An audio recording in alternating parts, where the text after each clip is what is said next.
کورد لە تەواوی ئەو ناوچانەی کە پێی دەگوترێ ناوچەی کێشە لەسەر نفوسی یاخود ژمارەی لە تورکمان و عەرەبیش زۆر زیاترە ئەوان بە هەردووکیشیان بە یەکەوە ناگەنە ژمارەی کورد بە دیاریکراویش لە شاری دووس خورمات و کورد لە نیوە زیاترە بەڵام وەکو کەمینەیەکی وەلا تەریک تەعاملی لەگەڵاکەن وەکو لە راپۆرتەکەشدا هاتبوو هەم لە تەعینات هەم تەنانەت لە خزمەت گوزاری ناو گەڕەکەکانیش جیاکاری زۆر گەورە لەگەڵ کورد دەکرێت بابزانین ئەم جیاکاریە و ئەم زوڵم و ستەما بۆچیە گەڕێتەوە میوانێکمان لەگەڵدایە لەگەڵ میوانەکەمان قسەی زیاتر لەسەر ئەم بابەتە دەکەین میوانەکەمان ئەحمەد نفوس ئەندامی پێشووی ئەنجومەنی قەزای خورمات و ڕاستەوخۆ لە شاری کەرکووکەوە لەگەڵماندایە کاک ئەحمەد شەوتان باش گەلێک سوپاس بۆ بەشداریکردنتان لەگەڵمان لەم گەشتەی ژووری هەواڵی کوردستان 24 با جارێ لەو پرسیارەوە دەست پێ بکەین ئێوە ئەندامی پێشووی ئەنجومەنی قەزای خورماتوو بوون ئەو ئەنجومەنە ئێستا هەیە یعنی ئەنجومەنێک هەیە لە خورماتوو ئەگەر هەیە ڕێژەی کورد چەندە تێیدا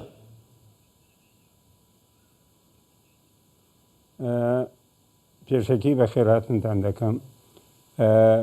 ئەنجومەنی قەزای خورماتوو لە 26 یانزەی 2019 هەڵوەشایەوە ئیتر لە کار نەما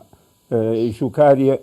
پێ نەکرا و ئیتر پرسوڕای پێ نەکرا نەک تەنها ئەنجومەنی قەزای خورماتوو بەڵکو ئەنجومەنی پارێزگای سەلاحەدینیش ئەوش هەر هەڵوەشایەوە تەبەن بە بڕیارێکی پەرلەمانی عێراق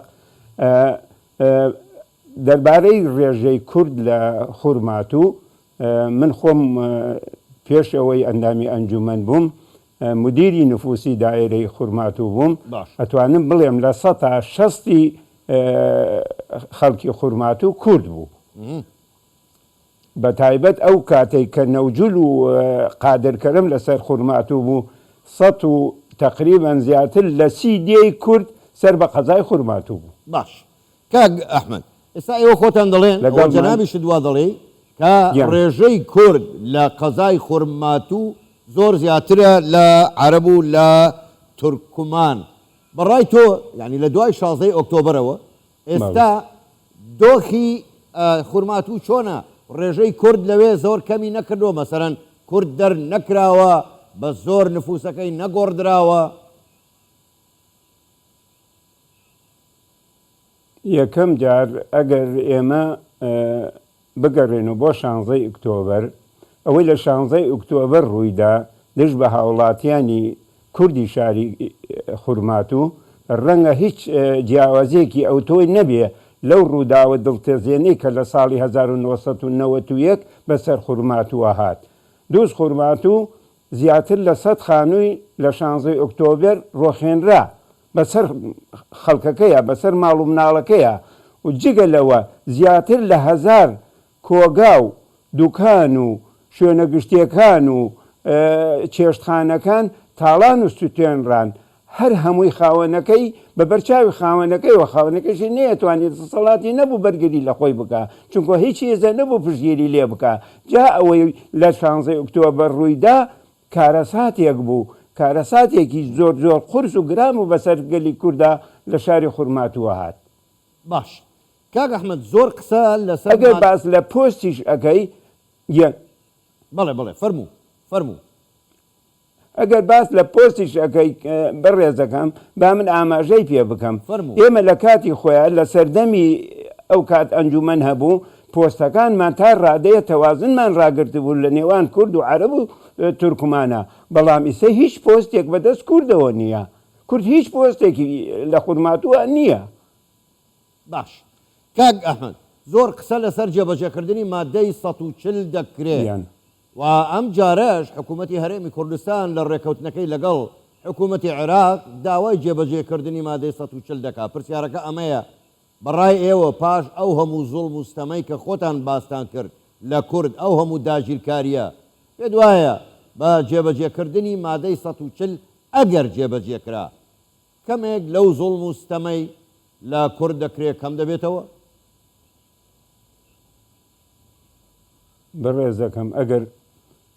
مادەی 140 جێبەجێ بکرایە ئەبواە لە کۆتایی 2007 تا جێبەجێ بکرایە نەکەوە تا ئێمە های لە 2023 16 ساڵ بەسەریدا تێپەڕێ و ئەنجام نەدراوە و هیچ جێبەجێ نەکراوە. ئەگەر مادەی 140 جێبەجێ بکرێ بۆ دێهاتەکانی دەوروبەری دووز و هەفتەغار و تاقۆق و تۆبزاوە ڕۆژانە هەڕەشیان لێکرێت لەلایەن عەرەبە هاوردەکانی کاتی خۆیەوە. تاکو ئیساکەش ناوچەکە ئێمە هەر تعریبە.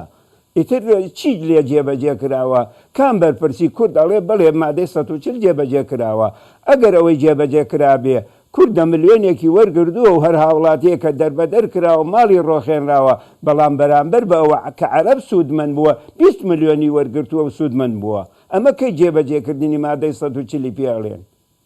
باش کەواتە کاک ئەحمەد ینی لە من خاڵێتر ئەمە گرنگە زۆر ئاماژەی پێ بکەم. هەر لە سەردەمی ئەم ڕژێمە کە بە ڕژێمی دیموکراتی ئەژمێر درێت 840 لە خاکی کوردستانی تو کرا درایە وەقفی شیعی تاپۆ کرا لەسەری کەم مادەی 140 جێبەجێ کراوە. حاڵیم بکە من نازانم جێبەجێکردنەکەی چۆنە. زۆر باشە کاک ئەحمەد کەواتە من لە قسەکانی ئێوە ئەوە تێگەیشتم تۆ هیچ ئومێدێکت بە داهاتووی کورد لە خورماتوو نییە. بەڕێزەکەم ئەزانی چییە؟ خۆی لێرەدا دەسەڵاتی ئێمە بە تایبەت خورماتوو یەکەم جار نوێنەرێکی ئەوتۆمان نەبوو لە بەغدا داکۆکیمان لەسەر بکە.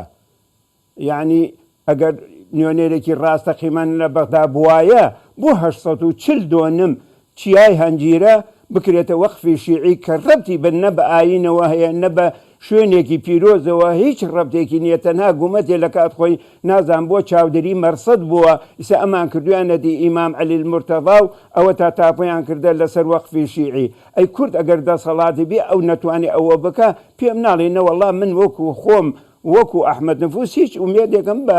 جێبەجێکردنی مادەی 140 نییە. زۆر باشە زۆر بەڕێز ئەحمەد نفوس ئەندامی پێشووی ئەنجومەنی قەزای خورماتوو ڕاستەوخۆ لە کەرکووکەوە لەگەڵمان بووی. گەلێک سپاس بۆ بەشداریکردنتان لەگەڵمان. سپاس بۆیەوە شەوتان باش.